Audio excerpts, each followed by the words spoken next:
ភាពក្លាហានប្រៀបដូចជាកូនសោដែលចាក់នាំឲ្យអ្នកចេញពីភាពភ័យខ្លាចសូមកុំរស់ក្នុងគោលបំណងរបស់អ្នកដទៃឲ្យសោះបងប្អូនជម្រាបសួរបងប្អូនអ្នកគ្នាសូមស្វាគមន៍មកកាន់វីដេអូថ្មីបងប្អូនអ្នកគ្នាថ្ងៃនេះគឺខ្ញុំមកអានសៀវភៅនៅទំព័រទី59ដែលគេដាក់ចំណងជើងថាក្បួនបំបែករនាំងអៀនខ្មាស់អញ្ចឹងកុំឲ្យខាតពេលយូរតើបងប្អូនមកអានជាមួយខ្ញុំតែម្ដងបងប្អូនអ្នកគ្នានៅក្នុងឆ្នាំ2018មានមនុស្សជាបានផ្ញើសារមកកាន់ BCD Cambodia ថាខ្ញុំចង់ក្លាយជាអ្នកលក់ម្នាក់តែខ្ញុំខ្មាស់គេខ្ញុំមិនហ៊ានចេញមុខខ្ញុំខ្វះភាពក្លាហានក្នុងការលក់ខ្ញុំខ្លាចសពគ្រប់បែបយ៉ាង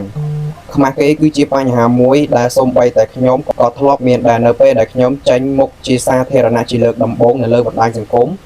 តែខ្ញុំចង់ប្រាប់អ្នកទាំងអស់គ្នាថាលក់ដូរមិនគួរឲ្យអៀនខ្មាស់នោះទេតែអ្វីដែលខ្មាស់គេបំផុតនោះគឺភាពក្រីក្រលំបាកវេទនាខ្វះមុខខ្វះក្រោយចូលចំណោមគេមិនចោះទៅជារឿងគួរឲ្យខ្មាស់គេបំផុតនៅក្នុងជីវិតជាការពិតនៅក្នុងជីវិតរស់នៅប្រចាំថ្ងៃមានរឿងរ៉ាវជាច្រើនដូចជាការប្រៀបធៀបសម្រស់ការប្រៀបធៀបទ្រព្យសម្បត្តិការបំបាក់ទឹកចិត្តការមើលងាយពីសង្គមសម្ពាធគ្រួសារលេះរាប់ម៉ឺនជំពូក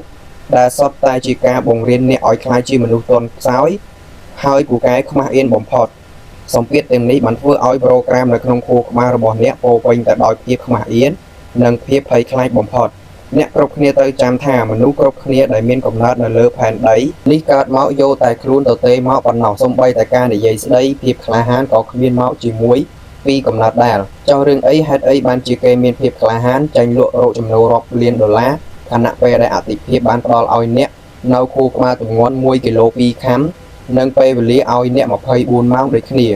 ចុះហេតុអ្វីបានជាអ្នកដទៃហ៊ានជាងអ្នកភាពក្លាហានជាចំណេះដឹងអាចរៀនបាន 100% តែវាទាមទារឲ្យមានការតាំងចិត្តនិងជំរុញទឹកចិត្តជាឧទាហរណ៍ជាក់ស្ដែងមួយនៅក្នុងការជំរុញភាពក្លាហាននៅក្នុងការចាញ់លក់ដំបូងឲ្យបានសម្រេចខ្ញុំសូមលើកយកខ្សែជីវិតរបស់សហគ្រិនកាណាដាមួយរូបគឺដែលជាអតីតក្មេងអន្តរប្រវេសន៍ហុងកុង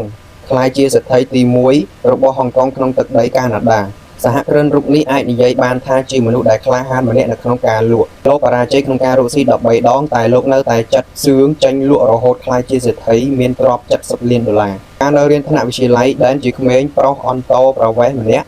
ដែលរងការប្រមាថខ្លាំងបំផុតពីសំណាក់កុមារកាណាដាផ្សេងទៀតនៅក្នុងសាលាដែលធ្វើឲ្យខួរក្បាលរបស់ដែនបាក់ស្បាតខ្លាំងបំផុតនៅពេលដែលចេញជាអ្នកលក់ដំបូងដែនគឺជាក្មេងកំសាកបំផុត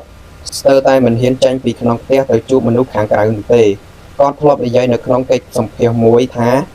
គាត់និយាយភាសាអង់គ្លេសដូចជាតួឯកល្បីលោកឈិនឡុងអញ្ចឹងនិយាយជាង2ម៉ោងគេស្ដាប់មិនយល់គេមិនដឹងថា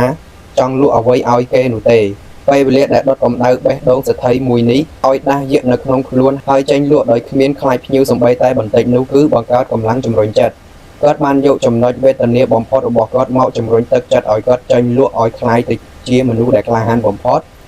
គាត់បានយកម្ដាយរបស់គាត់ជាកម្លាំងចិត្តក្នុងការជំរុញទឹកចិត្តគាត់ឲ្យបង្ខំខ្លួនឯងថាថ្ងៃស្អែកត្រូវតែទៅលក់ខោអាវឲ្យតតែបានហើយលោកនិយាយថាលោកធ្លាប់ឃើញម្ដាយរបស់លោកហូបអាហារផ្អូមសល់ពីគេនិងគេងអង្គញជើងក្នុងបន្ទប់តូចមួយធ្វើឲ្យលោកមានអារម្មណ៍ថាគ្មានវិធីណាក្រៅពីលក់នោះទេដែលធ្វើឲ្យលោកបានចំណូលជួយដល់អ្នកម្ដាយដ៏កំសត់មួយនេះគាត់និយាយថាលើโลกនេះជោគជ័យមិនមែនជាអំណោយរបស់ព្រះជាម្ចាស់នោះទេពោលគឺជោគជ័យមានសម្រាប់មនុស្សគ្រប់គ្នានៅពេលដែលយើងក្រោកពីដំណេកជារៀងរាល់ព្រឹកតែអ្វីដែលសំខាន់ត្រង់ថាយើងព្រមក្រោកពីគ្រែស្វែងរកវាឬអត់រូបភាពក្ររំបាក់ទាំងនេះបានជំរុញទឹកចិត្តដែនឲ្យពុះវាជំនះភាពភ័យខ្លាចបំផុតជំនះពាក្យមើលងាយនិងជំនះលេះទាំងអស់ដែលរារាំងគាត់ថាធ្វើមិនបានធ្វើមិនកើតរហូតជោគជ័យក្នុងការប្រកបអាជីពលក់រឿងមួយទៀតដែលជាជីវិតពិតរបស់សហគ្រិនខ្មែរចំនួនថ្មីមួយរូបដែលចេញលក់ទទួលបានជោគជ័យខ្លាំងបំផុតក្នុងឆ្នាំ2018នោះគឺលោកសុបិនច័ន្ទរាយុទ្ធស្ថាបនិកមុខស្រស់របស់យីហោគ្រឿងសម្អាងអូនស្អាតអតីតកាលរបស់តារាយុទ្ធគ្រាន់តែជាក្មេងប្រុសសាមញ្ញម្នាក់ដែលមិនចូលចិត្តធ្វើជំនួញប៉ុន្មាននោះទេគាត់ជាក្មេងប្រុសម្នាក់ដែលចូលចិត្តភាពស្ងៀមស្ងាត់ហើយជាមនុស្សខ្លាចគ្រប់យ៉ាងខ្លាចខ្មាស់គេខ្លាចជួបមុខមនុស្សខ្លាចមជ្ឈដ្ឋានខាងក្រៅខ្លាចការលក់បំផុតតែក្រោយមកលោកបានក្លាយជាអ្នកលក់ដ៏ល្បីឈ្មោះមួយរូបក្នុងវិស័យគ្រឿងសម្អាងក្នុងស្រុកខ្មែរថ្ងៃដែលខ្ញុំបានជួបតារាយុទ្ធដំបូងគាត់ចេញមកទទួលខ្ញុំតាំងពីច្រកចូលហាងខ្ញុំមានអារម្មណ៍ថាគាត់ជាមនុស្សស្វាហាប់និងក្លាហានខ្លាំងបំផុតនៅក្នុងការជួបភ្ញៀវតារាយុទ្ធនិយាយថាភាពភ័យខ្លាចនិងភាពខ្មាស់អៀនជាឃាតករលាក់មុខដែលធ្វើឲ្យយើងក្រីក្រកាន់តែខ្លាំងឡើងមានមនុស្សជាច្រើនចង់មានចំណូលចង់សម្រេចក្តីស្រមៃរបស់ខ្លួន តែមិនហ៊ានសំបីតែគិតនៅលើโลกនេះគ្មានអ្នកណាធ្វើបាបយើងទេរឿងខ្លះយើងជាអ្នកបង្កើតវាឲ្យមកបំភ័យខ្លួនឯងឲ្យរស់នៅជាមួយភាពភ័យខ្លាចភាពបាក់ស្បាតមិនហ៊ានធ្វើមិនហ៊ានសាកល្បងតលតែសោះហើយមួយជីវិតនេះអ្នកនឹងស្លាប់ទៅវិញជាមួយនឹងភាពកំសារបស់អ្នកដោយមិនបានរកឃើញថាអ្វីជាសក្តានុពលពិតរបស់ខ្លួនឡើយឈប់ខ្លាចតទៅទៀតទៅសហគ្រិនចិត្តឆៅរូបនេះបានលើកបទពិសោធន៍របស់ខ្លួនថាពេលខ្លះអ្នកមិនហ៊ានចេញមុខព្រោះតែព្រីចង្រៃនៅក្នុងខ្លួនយើងបានបង្អាក់យើងឲ្យគ្មានភាពក្លាហាននៅពេលដែលយើងមានមុខអាក្រក់ព្រីនៅក្នុងចិត្តរបស់យើងនឹងប្រាប់យើងថាយើងមុខអាក្រក់ណាស់កុំចេញមុខជាសាធារណៈអីនៅពេលដែលយើងមានច្រមុះកំពិតព្រីនៅក្នុងខ្លួនរបស់យើងនឹងប្រាប់យើងថាច្រមុះយើងអាក្រក់ខ្លាំងណាស់កុំចេញមុខឲ្យគេឃើញអីនៅពេលដែលយើងមានស្បែកខ្មៅព្រីនោះក៏ចេញមុខមកទៀតហើយប្រាប់យើងថាស្បែកយើងខ្មៅកក្រិចណាស់កុំលក់អីល្អជាងពេលនោះហើយដែលយើងព្រមចោះចាញ់អំណាចអាក្រក់ហើយយើងព្រមរស់នៅជាមួយនឹងភាពក្រីក្រតោកយ៉ាកបំផុតខ្វះអីជប់នឹងខ្វះអីបន្ថែមនឹងសហគ្រិនវ័យជាង20ស្ដើងរូបនេះនិយាយទាំងសំឡេងមមថា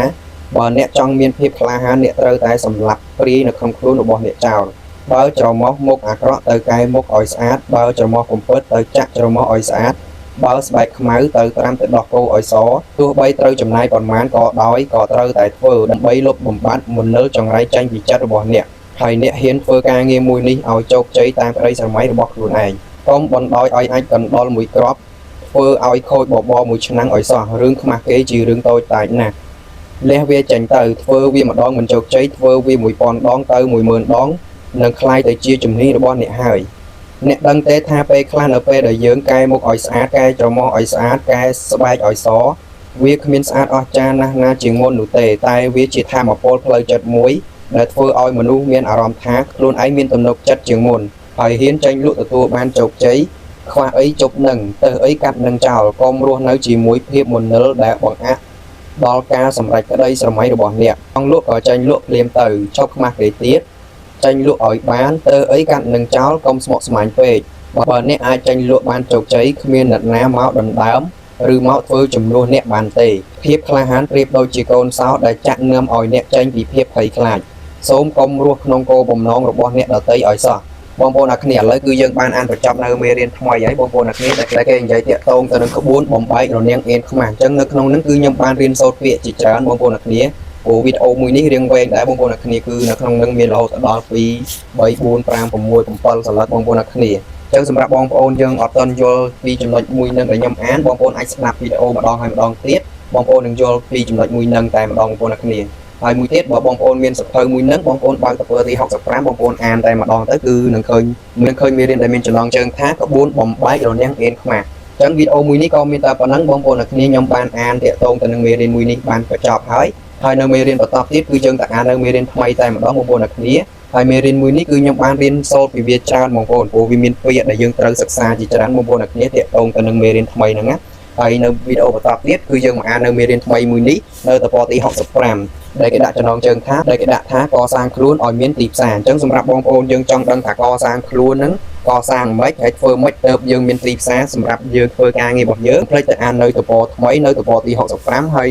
មេរៀនថ្មីមួយនេះបងប្អូនអ្នកគ្នាហើយវីដេអូមួយនេះក៏មានតែប៉ុណ្ណឹងបងប្អូនអ្នកគ្នាគឺខ្ញុំបានអានបញ្ចប់នៅមេរៀនថ្មីនឹងហើយបងប្អូនអ្នកគ្នាអញ្ចឹងដូចខ្ញុំប្រាប់អញ្ចឹងសម្រាប់បងប្អូនយើងអត់ទាន់យល់ច្បាស់បងប្អូនអាចចាក់វីដេអូរបស់ខ្ញុំស្ដាប់ម្ដងហើយម្ដងទៀតបងប្អូននឹងយល់ចំណុចមួយនេះហើយបើសិនជាបងប្អូនមានសភៅបងប្អូនអាចអានបណ្ដាស្ដាប់នៅការអានរបស់ខ្ញុំបណ្ដាក៏បានដែរហើយសម្រាប់ការអានសភៅរបស់ខ្ញុំបើសិនជាមានកន្លែងណាលើសលួសតិចតួចអីបងប្អូនសូមអភ័យទោសខ្ញុំផងណាបងប្អូនអ្នកគ្នាព្រោះខ្ញុំអានទៅដើម្បីឲ្យខ្ញុំយល់ខ្លួនឯងទៅបើសិនជា